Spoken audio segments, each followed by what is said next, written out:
오늘은 이게 스위스 신앙고백서 제2신앙고백서 8장인데 그 인간의 타락과 죄와 죄의 원인에 관하여라고 하는 장면입니다.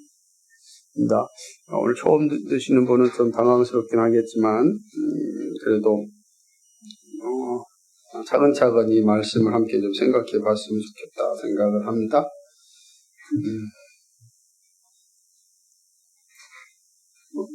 8장 인간의 타락, 죄와 죄의 원인 이 부분인데 인간은 하나님의 형상으로 지음받은 참으로 고귀한 존재였습니다. 그래서 그 시작 자체를 보면 의롭고 거룩하고 선하고 정직한 사람이 이제 본래 인간이었다. 그러니까 하나님의 형상으로 지음받은 존재의 자세를 본다면 그는 정말로 하나님 형상에서 완벽한 존재죠. 그래서 하지만 안타깝게도 오늘 우리의 모습을 보면 우리 안에 의롭고 거룩하고 선하고 정직한 모습이 있는가 의문이 들죠. 만약 그렇다고 한다면 전쟁 같은 건 일어나서는 안 됩니다. 그죠? 그런데 전쟁에 의로운 전쟁이라는 게 없어요. 그러니까 전쟁을 할 수 있는 조건이 의로움이거든요. 의로움. 그런데 사실은 이 땅에서 정당한 전쟁을 말할 수 있는 게 있는가? 그렇게 역사를 돌이켜보면 정당한 전쟁은 찾아보기가 어렵다라고 하는 것을 보게 됩니다. 그런데도 불구하고 어마무시한 전쟁이 역사 가운데 존재하였고 수없이 많은 사람들이 죽음을 당하여야 됐습니다. 우리나라도 마찬가지죠. 끔찍한 사륙의 현장들이 대한민국 땅에서도 5천년의 역사라고 한다면 엄청나게 많았습니다. 엄청나게 많았습니다. 고조선 시대부터 시작한다면 정말로 수없이 많은 전쟁이 일어났고 그 전쟁으로 인하여 정말 많은 사람이 이제 목숨을 잃었고 아픔을 겪게 된 걸 보게 되는데 과연 그러한 것 가운데 의로운 전쟁이 있었는가 이렇게 질문하면 답을 할 수가 없는 상황이 되는 거죠. 그럼 도대체 왜 이런 현상이 생겼는가? 그것은 바로 인간이 타락하였기 때문이다라고 하는 겁니다. 부패한 인간이 결국은 부패한 어떤 역사를 만들어냈다라고 하는 거죠. 그 부패한 인간의 시작은 바로 첫사람 아담이 사단의 꾀임에 빠져서 하나님의 뜻이 아니라 자신의 욕망을 추구하였기 때문입니다. 그리고 그 이후에 모든 인간은 그 아담의 후손으로 태어납니다. 자, 아담과 하와 하나님께서 흙으로 지어 생명이 되게 하셨잖아요. 그죠? 그러나 그 이후에 모든 자손은 아담의 후손으로 태어납니다. 아담의 후손으로 태어났으니까 그러면 모든 인간은 다 죄인의 후손으로 태어나게 되는 거죠. 한 사람도 이제 의인이 없죠. 의인은 없나니 하나도 없다. 바울이 이야기하듯이 우리 가운데는 의인이란 존재할 수가 없는 그런 상황이 되었습니다. 이 모두가 바로 첫사람 아담이 진 원죄 때문이다라고 하는 거죠. 그래서 이 죄가 가장 무서운 건 어떤 거냐면 이 죄는 사람으로 하여금 어떤 선행도 할 수 없고 선에 대하여 스스로 생각할 수 있는 능력까지도 다 빼앗아가 버렸습니다. 죄인은 스스로 어떤 선을 생각하지도 못합니다. 행할 수 있는 능력도 없습니다. 오직 죄인이 하는 일은 자기 욕망에 따라서 죄를 짓는 일밖에 없어요. 그게 이제 타락한 인간의 이제 모습이라고 하는 거죠. 썩은 열매 외에는 아무것도 만들어낼 수 없는 게 인간의 모습이었다라고 하는 거죠. 결국은 이러한 죄의 결과로 인하여 모든 인간은 다 죽음에 이르게 됩니다. 한 사람도 예외가 없죠. 왜냐하면 아담에게 정령 죽으리라 명령하셨거든요.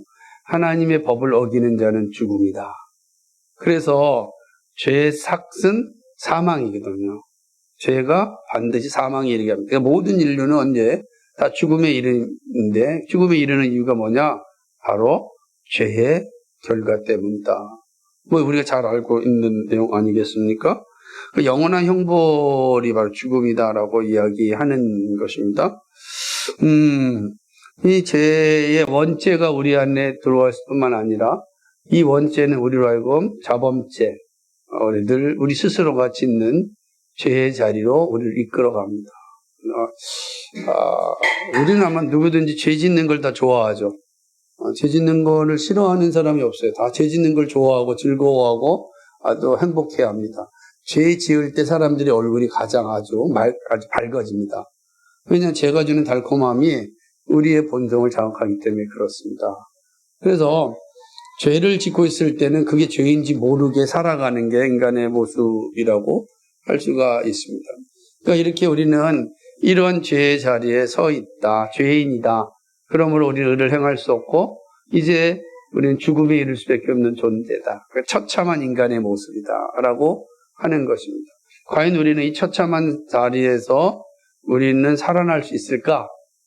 구원받을 수 있을까? 이런 질문을 이제 던질 수밖에 없습니다.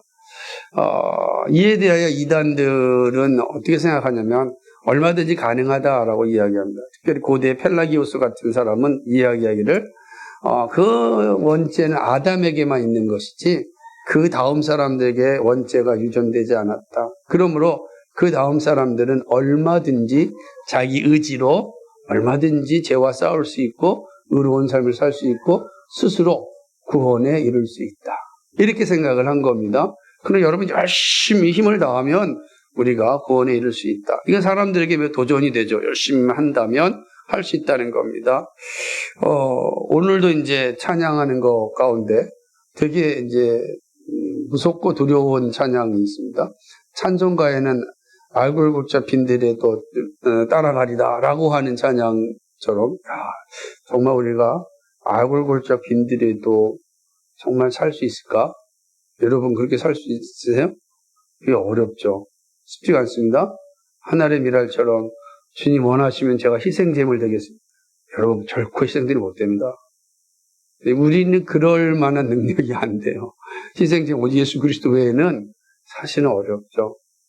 그러나 우리의 소망은 정말 그렇게 살고 싶은 거죠. 정말 예수님처럼 그렇게 살고 싶은 거죠. 그런데 우리 안에는 뭐가 있어요? 죄가 있어가지고 이 죄는 스스로 희생제물의 삶을 살 수가 없습니다. 불가능합니다. 정말 힘든 거죠. 그래서 내용이 갈등하게 되는 거죠. 주님이라고 갈등하는 거죠. 그래서 사도 바울이 로마서 7장에서 얘기하기를 오호라 통곡하는 거예요. 내 안에서는 나는 정말 선을 행하고자 하는데 내 안에는 또 다른 법이 나로 하여금 선이 아니라 악을 행하는 그런 마음을 줍니다. 어떻게 하면 좋습니까? 이렇게 고백하는 거거든요. 그러니까 우리 안에는 늘 두 마음이 있어요. 선을 행하고자 하는 마음과 악을 행하고자 하는 마음이 있는 거예요. 늘 싸우는데 여러분 어떤 마음이 항상 이기는 것 같아요? 어떤 마음이? 선을 향하는 것과 악을 향하는 두 싸움에서 여러분 늘 선을 향하는 마음으로 여러분 이겼습니까? 그러지 않거든요. 그럼 생각해. 우리 이겼다면은 아마 난리가 났을 겁니다. 근데 그러지 못하는 거죠. 이제 주일날 예배하러 오는데 11시까지 예배인데, 일찍 일어나기 싫은 게 한 10분 전에 일어나 딱 오면 좋겠다. 이런 생각을 하는 거죠. 예배에 대한 기쁨과 즐거움과 감격함이 없어. 내가 약해지면 다 어려워지는 거예요. 그러니까 선을 행하고자 하는 의지는 우리에게 거의 찾아볼 수가 없다. 라고 하는 게 이제 우리의 모습이라고 할 수가 있습니다.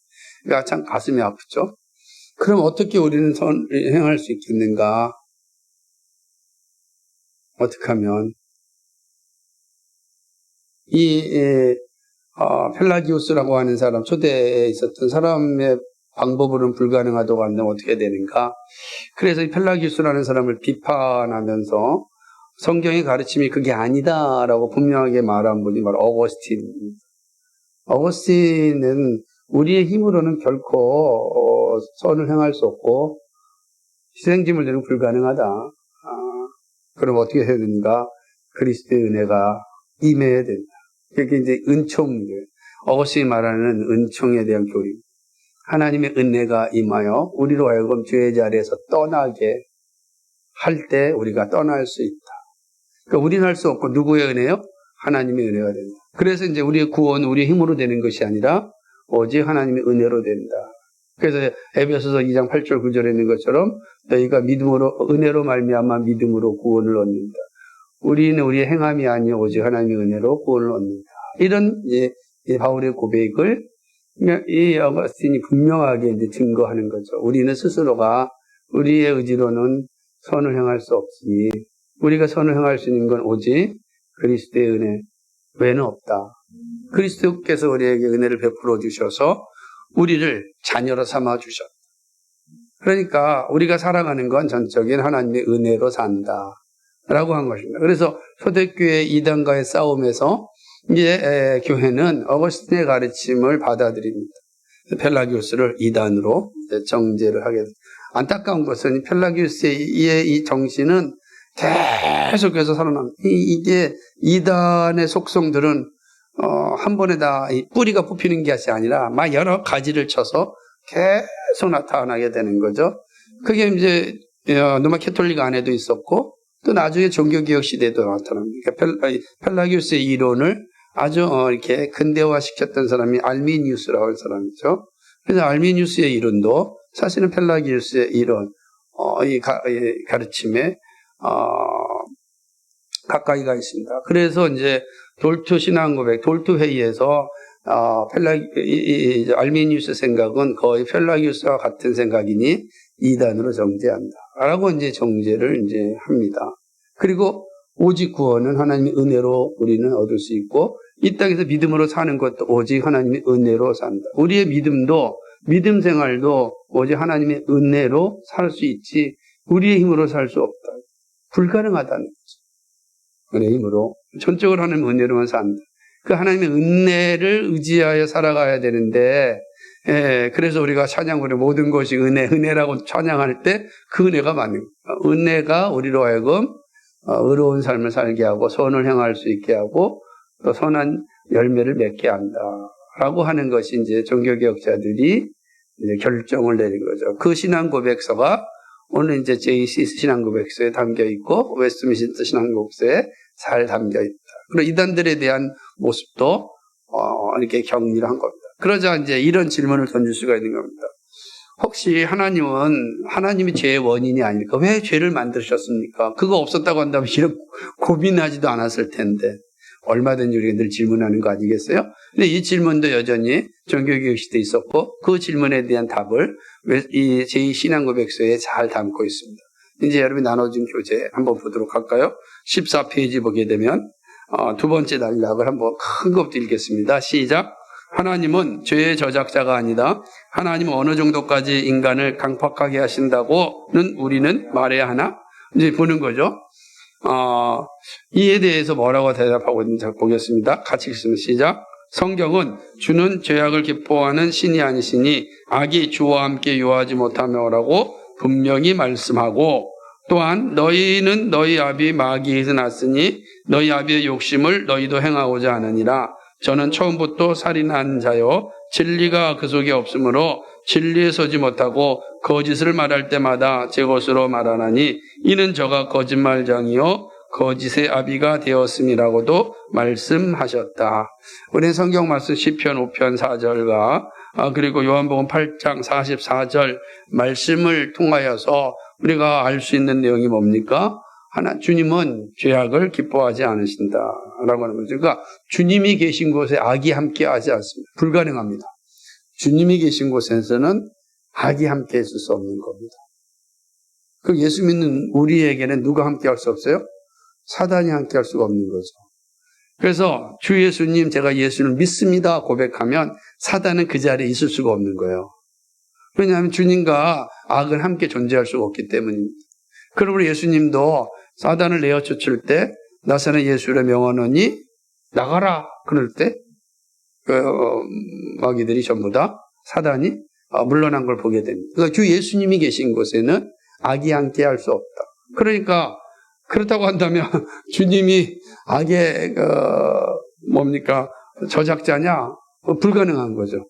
함께 할 수 없는데 어떻게 주님께서 죄를 만드시겠어요? 아니다라고 하는 거죠. 뿐만 아니라 요한복음 8장 44절에 있는 것처럼 그는 어떻게 된 거냐? 거짓의 아비 사단이 죄를 원인자다. 이렇게 말씀하고 있는 거죠. 처음부터 거짓말한 자죠. 그죠? 첫사람 아담을 하와를 속일 때 거짓말로 속였잖아요. 인간이 가지고 있는 욕망을 자극하는 거죠. 야, 저거 먹으면 죽을까? 하나님과 같이 될 것이고, 그리고 얼마나 욕망이 하나님과 같이 된다. 와, 여러분 이게 선악을 알게 하는 과일을 먹으면 하나님과 같이 된다 그러면 여러분 먹을 것 같습니까? 안 먹을 것 같습니까?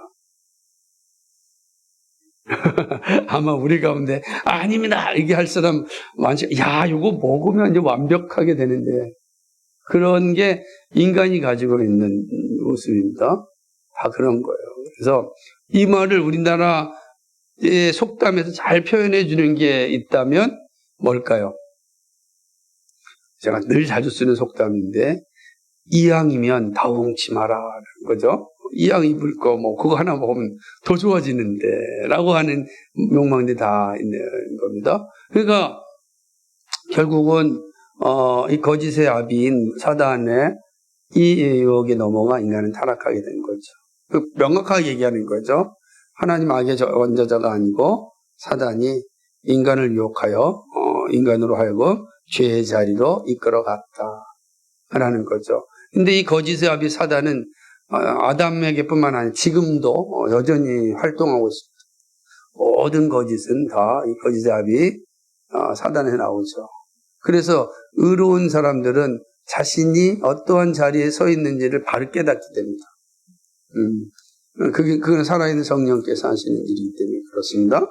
그 다음 읽어볼까요? 또 먼저 세 번째로 읽습니다. 그뿐만 아니라 이미 우리 속에 죄성과 부패가 충분히 있기 때문에 하나님께서는 우리 속에 더 큰 사악함과 완고함을 다시 넣을 필요가 없다. 그렇죠? 그러니까 이미 타락하고 부패한 사람들 안에는 이미 죄가 있어요. 그러니까 죄에서 죄가 나오는 거예요. 그래서 예수님이 말씀하시기를 들어가는 것이 더러운 것이 아니라 나오는 것이 더럽다 그랬잖아요. 왜냐하면 죄에서 죄가 나오는 거기 때문에. 우리 안에 죄로 가득됐기 때문에 우리가 하는 모든 것은 다 죄악된 거 외에는 없어요. 여러분이 생각하는 것들, 여러분이 행동하는 이 안에서, 우리 안에서 나오는 건 다 죄죠. 죄밖에 없어요. 그러니까 그래서 거듭나야 된다는 거예요. 거듭나야만 비로소 우리로 하여금 의로운 생각을 가지게 하는 거예요. 거듭나지 않는 한 우리 안에는 죄성이 끊임없이 우리를 죄를 짓게 하게 합니다. 이게 그래서 여러분 이제 모든 사람이 마찬가지인데 이제 죄에 대한 열매는 결국 죄로부터 나왔다라고 하는 것을 이제 말씀하죠. 그러니까 하나님이 거기다 죄를 더 넣을 필요가 없어요. 이미 충만하게 죄가 가득 차 있어요. 충만하게 죄가 가득 차 있어요. 모태로부터 죄악 가운데 태어났다. 이게 다윗의 고백이에요. 이미 우리가 죄악 가운데 태어난 존재다. 그래서 우리는 죄악이기 때문에 로마 3장에 있는 것처럼 우리의 목구멍은 열린 무덤과 같은 거죠. 이제 우리는 그런 존재로 이제 가지고 있다라고 하는 것입니다.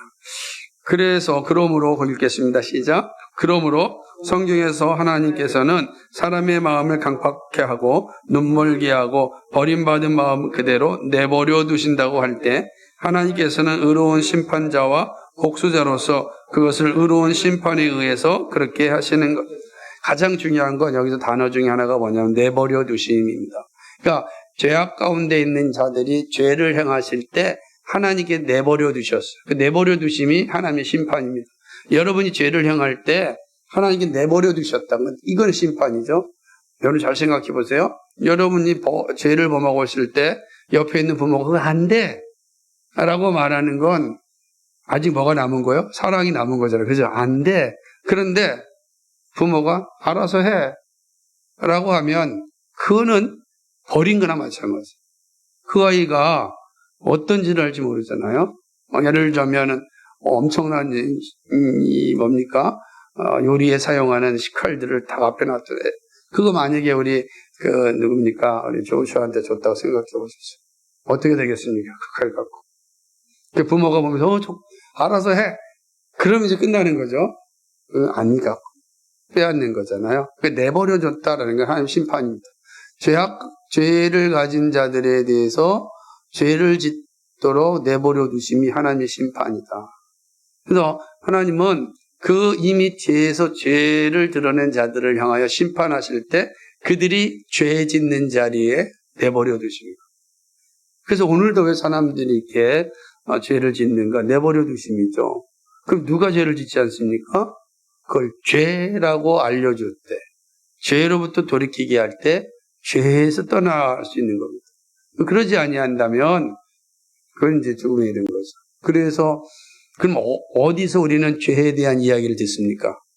죄라고 말할 수 있는 것은 딱 하나밖에 없어요. 그래서 이 세상에서는 우리를 하는 것에 대해서 죄라고 얘기하지 않아요. 너의 선택이야. 해봐, 괜찮아? 내가 너한테 이거라 저라 말할 수 있는 권한 없어? 라고 하는 거죠. 안 그러겠습니까? 예. 아니, 생각해 보세요. 모든 성은 다 사회적 성이다 라고 말하는 시대입니다. 나는 이걸 선택해야 되고 이걸 선택해야 된다고 할 때 그거를 선택한 거에 대해서 누구도 제재하지 않잖아요. 그렇죠. 세상은 그런 겁니다. 근데 그거 아니야 라고 말할 수 있는 것은 어디입니까? 그게 성경밖에 없는 거죠. 하나님의 말씀에 근거하여서 아닙니다. 하나님은 사람을 남자와 여자로 창조하셨습니다.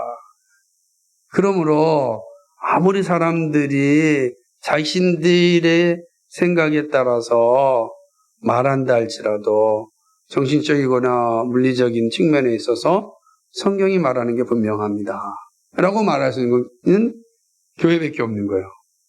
왜냐하면 성경이 이렇게 말하기 때문에 되게 중요한 원리입니다.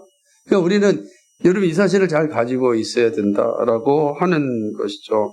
그러니까 죄라고 말을 들을 수 있는 것을 떠나면 더 이상 이제 죄에 대한 감각이 다 사라지고 죄악 속에 살아가게 되는 것입니다. 그건 하나님의 심판이다. 그러니까 하나님의 은혜는 죄입니다 라고 들을 수 있는 것이 하나님의 은혜입니다. 그러니까 세상은 그런 소리를 듣기 싫어하지만 성경은 그렇게 말하기 때문에 그렇습니다. 오직 성경만 죄를 이야기합니다. 죄를. 우리가 죄인입니다라는 고백은 오직 성경에서만 가르칩니다. 이 사실이 중요하다는 거죠.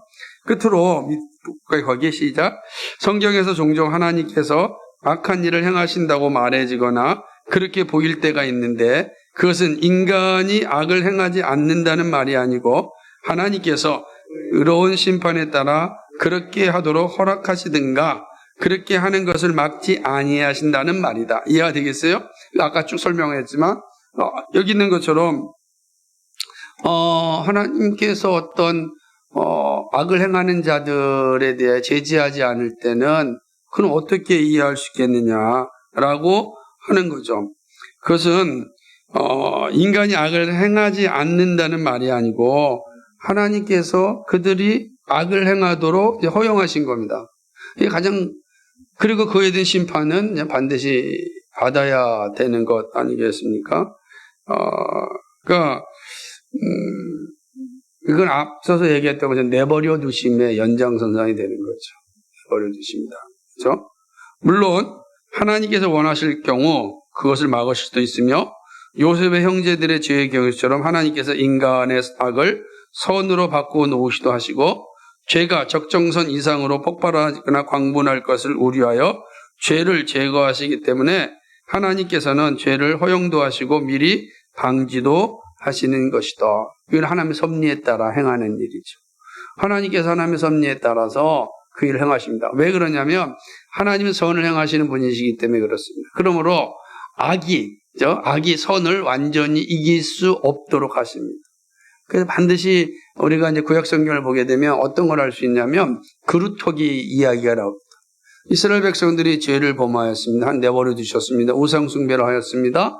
그들이 온갖 범죄를 저질러서 나라가 망하였습니다. 그런데 어떻게 됐어요?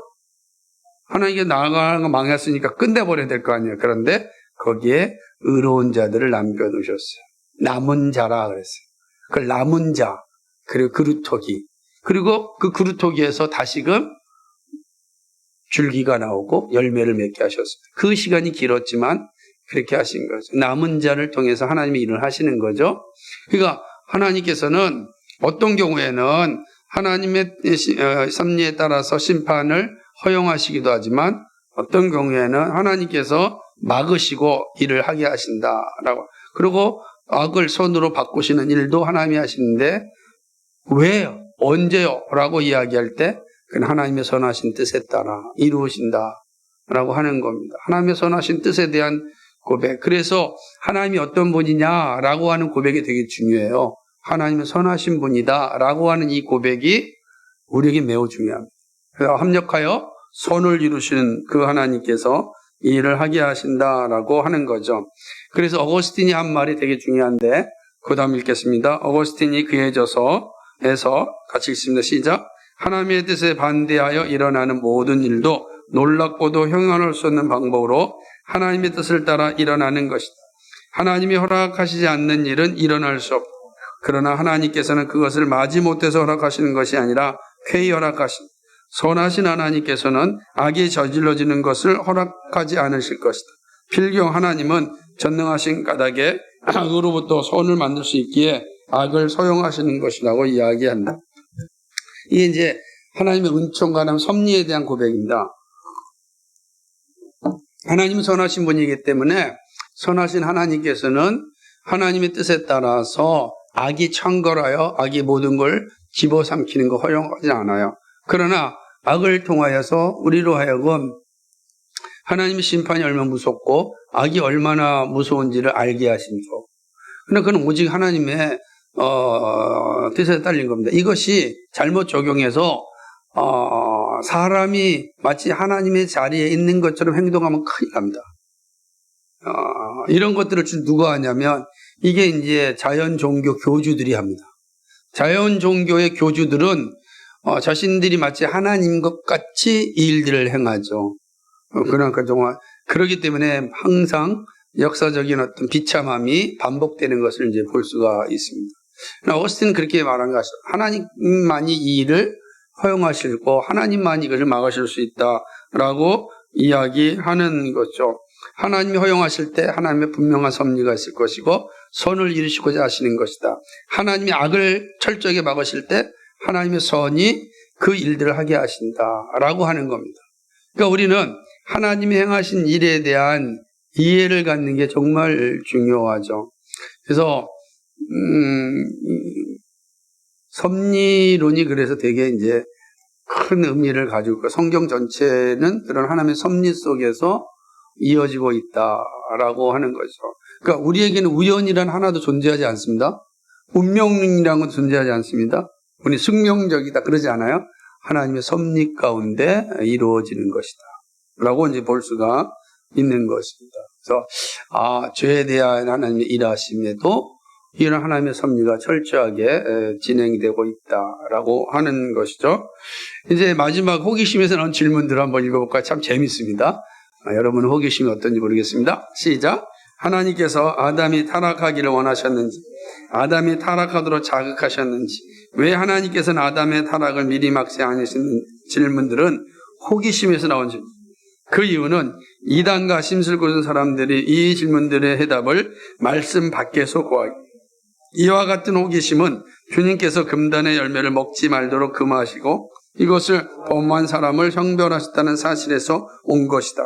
우리는 무슨 일이든지 일단 일어난 것은 하나님의 섭리와 뜻과 능력의 관점에서는 악한 것이 아닌데 오직 하나님의 뜻에 반대되는 사단과 우리의 뜻의 관점에서 악한 것임을 인정해야 된다. 자, 이게 호기심이잖아요. 여러분 다 이미 일어났고 결정되어진 사건인데 우리는 하나님을 믿지 못하니까 왜 하나님께서 선악을 알게 하는 나무를 만드셨어요? 아니 왜 하나님께서 사단을 타락하게 만드셨어요? 왜 하나님께서 사단이 아담을 하와를 미혹할 때 왜 그때 그냥 브레이크 잡지 않으셨어요? 아니 하와가 아담에게 가서 확 속삭일 때 그때 그냥 머리채라도 끌어당겼으면 이러지 않았을 거 아니에요? 라고 말할 수 있죠. 다 그럴듯한 호기심 질문입니다. 이건 인류 역사는 끊임없이 이렇게 나와요. 근데 왜 그러냐면 하나님에 대한 믿음이 없는 자들, 특별히 이단들이 계속해서 밖에서 이렇게 압력을 가하는 거죠. 미혹하는 거죠. 야, 너희 하나님이라면 완벽한 하나님이라는데 왜 그러냐? 그러면 갑자기 그냥 선하신 하나님, 합력과 선을 주신 하나님, 하나님의 섭리에서 믿고 있다가도 옆에서 딱 미혹하면 그렇지, 왜 그럴까? 이렇게 또 미혹당하는 거죠. 그럼 미혹당하는 순간 어떤 현상이 일어나냐면 하나님에 대한 믿음이 흔들리는 겁니다. 우리는 창조주이시고 구속자이신 하나님, 모든 것을 합력하여 선을 주신 하나님에 대한 분명한 확고한 믿음. 그래서 하나님을 아는 지식이 우리의 신앙이 매우 중요한 거예요. 그래서 우리가 믿음을 이야기할 때 오늘 주보 칼럼에도 제가 말씀했잖아요. 뭐예요? 믿음은 하나님은 지식과 그에 대한 동의와 그리고 그에 대한 믿음의 고백이라고 그래요. 그러니까 지식과 동의, 이 고백이 함께 있어야만 비로소 믿음을 갖는 거예요. 그러니까 그러려면 하나님에 대한 지식이 분명해야 되는 거예요. 하나님이 어떤 분이신가. 근데 앞에는 하나님의 악을 원하시지 않는 분이야. 악의 원인자도 아니에요. 분명하죠. 그러니까 이 분명 흔들지 말아야 돼요. 그러면 하나님은 악과 함께 할 수 없는 분이라는 고백했어요. 그렇다고 한다면 하나님이 악을 만드셨을까요? 그게 아니다는 뜻이죠. 그리고 이 모든 것은 성경 밖에서 찾으려고 할 때 어려움이 생기는 것. 그렇다고 한다면 그럼에도 불구하고 우리는 우리의 믿음이 분명하게 세워질 때까지 끊임없이 질문 가운데 살 수밖에 없죠. 그래서 성경이 말하는 질문에 대한 답을 찾는 일도 필요합니다. 우리는 분명하게 확고한 것은 하나님께서는 모든 것을 아시는다라고 하는 전제, 모든 걸 창조하시고 아시는 분이시죠. 그 아시는 하나님께서 이 아담과 하와의 일에, 사단에 대한 일에 대해서 하나님이 허용하셨다. 그리고 허용됨에 대해서 반드시 심판으로 책임을 물으신다. 그 결과가 바로 사망이다라고 분명히 말씀하셨다라고 하는 것입니다. 하나님 죄의 원인자가 아니지만 죄에 대해서 하나님 반드시 심판하신다. 그러니까 우리의 이성을 뛰어넘는 분명한 질문들이 있겠지만 그 질문들 위에 먼저 선행돼야 되는 건 하나님을 아는 지식이다. 하나님에 대한 분명한 지식이다. 라고 하는 것입니다. 제가 이런 예를 종종 드는데 저희 집에서 이제 예를 들자면은 제가 지혜나 현우한테 혼을 냈습니다. 그죠? 화를 냈습니다. 그럼 생각해 보십시오.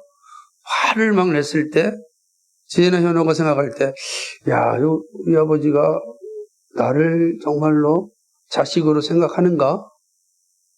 라고 갖는다면 온갖 것이 다 나옵니다. 혹시 나를, 그죠? 이게 막 이제 온갖 상상의 나라가 만들어지는 거죠. 그런데 그러지 않고 아버지고 나를 사랑하시는 분이다 라고 생각한다면 하고자 하는 일에 대해서 생각해 볼 수 있는 거죠. 그러니까 이게 되게 중요한 관계가 되는 겁니다. 그러니까 하나님이 어떤 분이신가가 있으면 죄의 자리로 나가는 것이 아니라 하나님을 아는 자리로 가게 돼 있어요. 그런데 사단은 끊임없이 우리를 미혹하는 자리로 이끄는 역할을 하는 거죠. 그때마다 우리가 고백해야 될 게 뭐죠? 하나님을 선하시고 하는 거룩하십니다. 그러니까 하나님을 아는 지식 가운데 바로 믿음을 고백해야 됩니다. 그러면 이 유혹의 자리에서 빠지지 않는 거죠. 그래서 제가 그럴 때마다 우리 믿음의 요소인 이 지식과 동의와 믿음 고백, 이걸 하나로 묻는다면 주 예수님, 제가 예수를 믿습니다 라고 하는 이 분명한 고백이 우리로 하여금 흔들리지 않는 신앙을 하게 한다 라고 하는 것이, 이것이 이 8장에 대한 내용입니다.